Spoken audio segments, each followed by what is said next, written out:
جی حسن مرزا ہیں ہمارے اگلے کنٹیسٹنٹ، کراچی یونیورسٹی سے ہماری پہلی کنٹیسٹنٹ سیدہ حلیمہ عبداللہ گورنمنٹ کالج سے۔ جی جناب، امتحان بھی مشکل لیتا ہے اور ہارنے بھی نہیں دیتا ہے آج کا موضوع جناب۔ خانقاہوں سے نکل کر رسم شبیری ادا کرنے کی قوت بازوئے مسلم کو عطا کرنے والا خدا یہ تماشا بھی دیکھ رہا ہے کہ اس کے بندے قصہ درد کو فریاد بنائے اپنے لبوں پر شکوہ لے آئے ہیں کہ اے خدا شکوہ ارباب وفا بھی سن لے، خوگر حمد سے تھوڑا سا گلہ بھی سن لے کہ یوں تو تورانی ساسانی سبھی تھے موجود، پر تیرے نام پر تلوار لیے صحراؤں کلیساؤں میں اذانیں ہم نے دی۔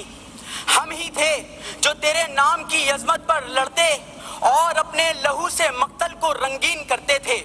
درے خیبر سے لے کر شہر کیسر سب کے سامنے زیر خنجر اللہ احد کی صدائیں ہم نے بلند کی، مگر آزمائشیں ختم نہ ہوئیں اور ان آزمائشوں نے ان ثنا خانوں کو شکوہ کنہ بنا دیا، اور شکوہ کرنے والے ارباب وفا یہ بات بھول بیٹھے کہ جس سے شکوہ کر رہے ہیں وہی ذات تو مشکل کشا ہے کہ نہ جانے کیسے پرکھتا ہے مجھ کو خدا میرا، امتحان بھی مشکل لیتا ہے اور ہارنے بھی نہیں دیتا۔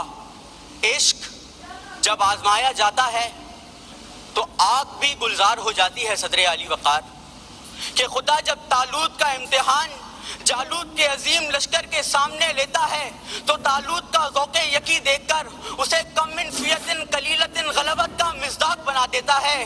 کبھی سرزمین کربلا پر نواسہ رسول کا امتحان لیتا ہے تو صبر حسین دیکھ کر اسے نفس مطمئنہ کہہ کر پکارتا ہے۔ کبھی دریا کے کنارے قوم موسیٰ کا امتحان لیتا ہے تو پھر اپنے انہی بندوں کی خاطر سینہ نیل کو چاک کر دیتا ہے۔ کہ کبھی ابراہیم کو خواب دکھا کر بیٹے کی محبت کا امتحان لیتا ہے، مگر رضائے ابراہیم کو دیکھ کر نہ صرف چھری نہیں چلنے دیتا بلکہ امامت کا تحفہ بھی عطا کرتا ہے۔